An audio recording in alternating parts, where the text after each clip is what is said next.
like an apple.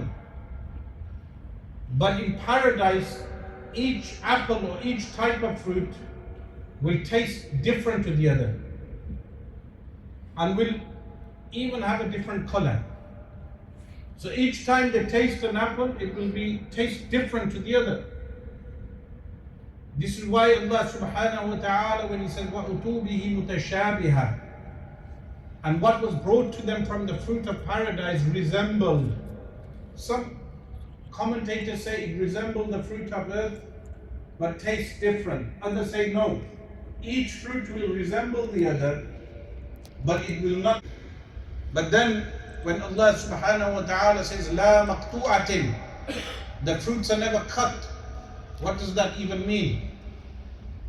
It means when a person will look and he wishes to eat a fruit from the fruits of paradise, looking at the fruit, he will look at the fruit, but the fruit will be in his mouth, but at the same time on the tree.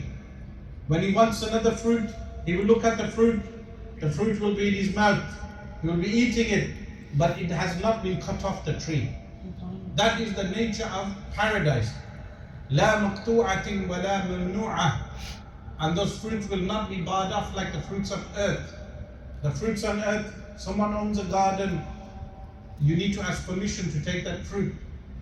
This is why the believers are more attached to the akhirah than the earth. Because ultimately what the believer knows, this earth with the best of pleasures, the best of pleasures are momentarily enjoyed. The best of pleasures and material wealth of this world does not last. In comparison to Jannah, it is like plastic.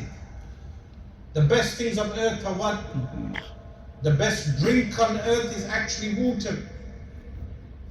Yet water is commonly available. The best type of food on earth is honey. Yet honey comes from the stomach of a bee when it regurgitates its pollen, meaning it's the vomit of a bee. Honey, the most precious honey, is still vomit. The best cloth is silk, yet silk comes from a worm, the silkworm.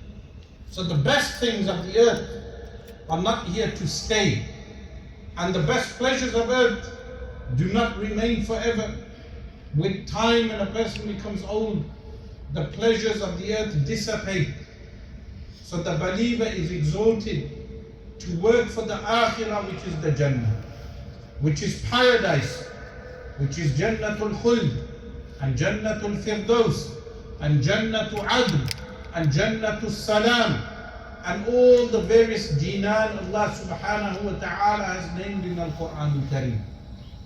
That is Jannah.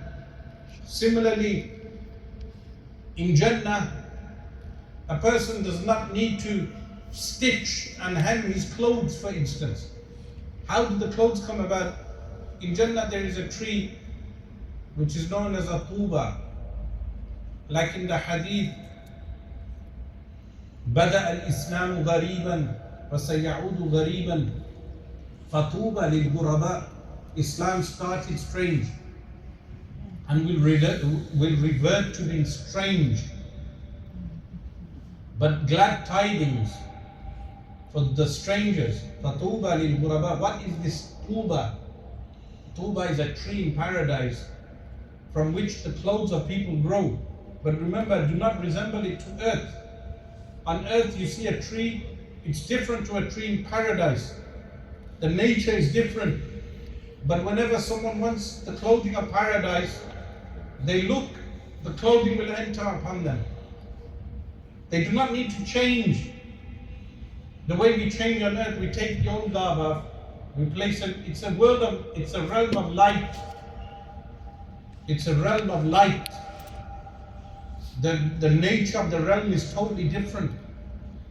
It's the realm of when the soul will go back, even though we have the physical body. But what did I say? Unlike earth, on earth the material physical body, organic body is dominant. In paradise, the spirit is dominant, but the body is there also.